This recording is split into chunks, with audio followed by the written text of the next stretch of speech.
samping saya yaitu guru kita semua Al-Habib Ahmad Mustaba. Nah, pada episode kali ini kita udah masuk nih dalam kajian kitab Al-Hikam yang nanti akan dikupas langsung oleh Habib Ahmad Mustaba. Assalamualaikum Habib. Waalaikumsalam warahmatullahi wabarakatuh. Ahlan wa sahlan. Habib, apa kabar? Baik Bang Dini, alhamdulillah khair wa'afiyah, sehat afiat. Habib, ini kita kan Masya Allah. akhirnya kita masuk nih Habib ke Mumtaz. kitab ini, walaupun ke episode sebelumnya kita udah panjang bahas tentang biografinya. Sekarang kita masuk nih Habib. Bismillah. Masya Allah, apa namanya? Sebenarnya kalau yang bahas masalah histori itu kayak kemarin kita bilang kan nggak bakal habis-habisnya ya. Tapi cukup sekelumit lah insya Allah. Kita tahu tanggal lahirnya kapan, sedikit dari biografinya. Insya Allah kita akan masuk sekarang ke hikmah pertama. Ini kita namanya Al-Hikam. Al-Hikam itu jamak daripada kalimat hikmah. Hikmah artinya apa? Kata mutiara. Kan kata mutiara, hikmah. Biasanya memang hikmah itu dia tuh singkat. Singkat tapi padat. Nah, gitu. Apa namanya, kalau Nabi SAW diberikan jawami al-kalim kalau bahasanya, singkat tapi padat. Ini perihal al-hikmah Bang Deni, itu banyak ulama mengarang yang kita seperti ini. Yang paling tenar Hikam Ibn Athaillah Sakandari, itu ma'ruf ya, kayak Hikam Ibn Athaillah dibaca di mana-mana itu. Imam Suyuti juga punya al-Hikam. Nah, pun Imam Haddad mempunyai Hikam. Emang kitabnya tipis ini, ya enggak? Tipis. Kita paling tipis di seri karangan Imam Haddad ini kitab al-Hikam. Nah, tapi bisa kita bilang paling padat. Dalam banget makanya atu-atu. Masya Allah barakallah deh. Kita bareng-bareng nih apa namanya berusaha untuk memahami apa namanya dari hikmah-hikmah ini. Kita mulai dari dengan hikmah yang pertama. Tafadhol bismillah. Nah. Ana baca Bib ya. Bismillah, tafadhol. Bismillahirrahmanirrahim. Qala radhiyallahu anhu wa nafa'ana bi. Amin. Al-khalqu ma'al haq. La yaqlu ahadun minhum min ay yakuna fi ihdad dairatain. Nah. Imma dairatul rahmah. Nah. Au dairatul hikmah. Nah. Faman kana al-yawma fi dairatil rahmah, kana godan fi dairatil fadl. Faman kana al-yawma fi dairatil hikmah, kana godan fi dairatil adl. Jamil. Baik, bismillahirrahmanirrahim.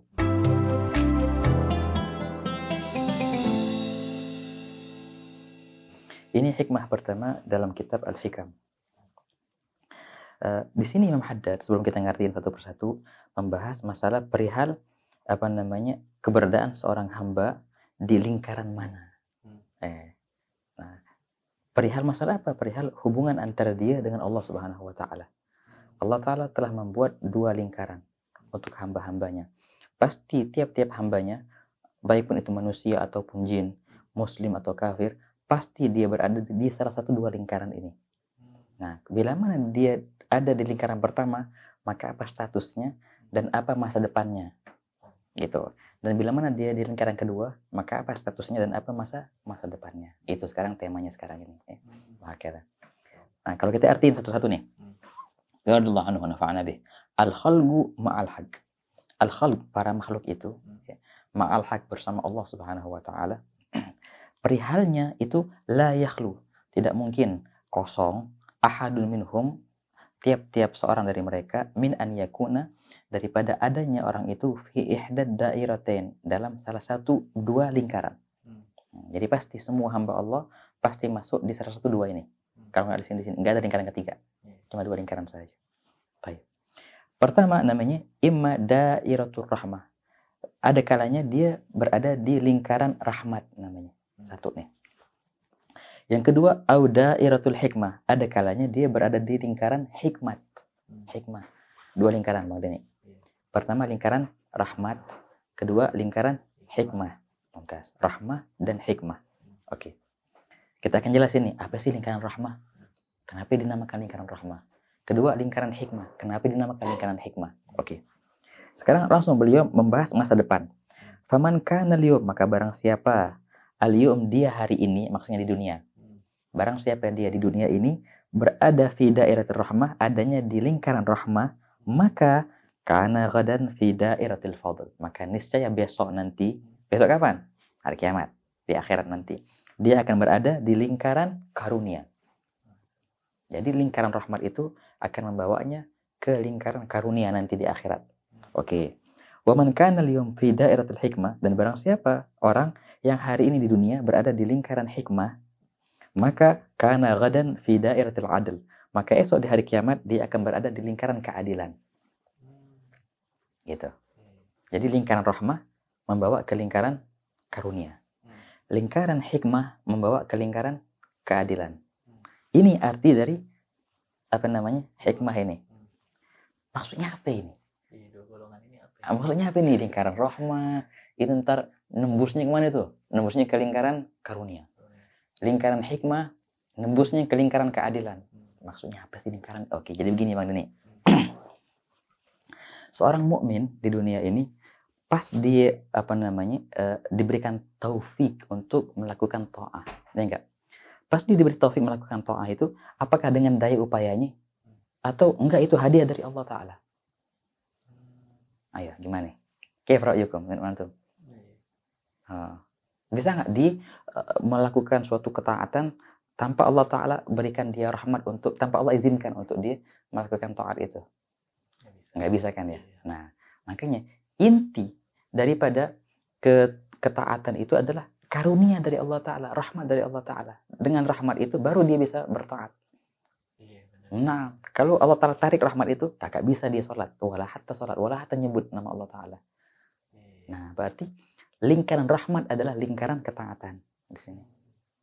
Bila mana dia di dunia ini dalam lingkaran ketaatan, artinya lingkaran rahmat Allah Ta'ala, maka itu akan membawanya nanti di akhirat masuk ke lingkaran karunia Allah Ta'ala, masuk ke surga gitu, kenikmatan gitu. Nah, kenikmatan surga itu, ya enggak, itu dia dapatkan dengan apa? Gara-gara dia taat? Kagak. Gara-gara dia dapat karunia dari Allah Ta'ala, dapat nikmat dari Allah Ta'ala. Bukan gara-gara dia taat, kagak. Nah, jadi ketaatannya itu adalah perintah dari Allah Ta'ala, tapi dia bisa masuk surga bukan karena ketaatannya, karena rahmatnya Allah Ta'ala. Nah, karunia, begitu. Barang siapa yang di dunia ini di lingkaran rahmat Allah, maka niscaya di akhirat nanti dia akan di lingkaran karunia Allah Ta'ala, di surga dan nikmat sebagainya. Baik, ini yang pertama kan nih? Oke. Yang kedua nih. Yang kedua ini serem. Serem nih, yang kedua. Padahal dia ada di lingkaran ini. Hikmah. Nah, ini dia. Orang yang dalam lingkaran hikmah. Maksudnya apa tuh lingkaran hikmah? Begini. Yang dimaksud, ini makanya syuf, ini bahasanya Muhaddad, bahasa yang halus banget. Yang dimaksud dengan lingkaran hikmah adalah orang-orang yang dalam kemaksiatan. Orang-orang dalam kekafiran. Na'udzubillah min dzalik. Gitu.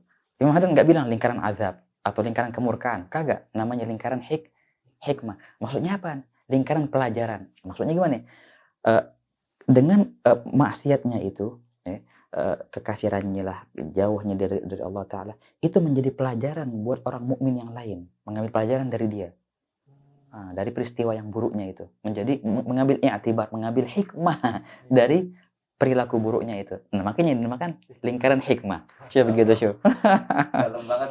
Nah, bukannya lingkaran, hikmah, ada hikmah.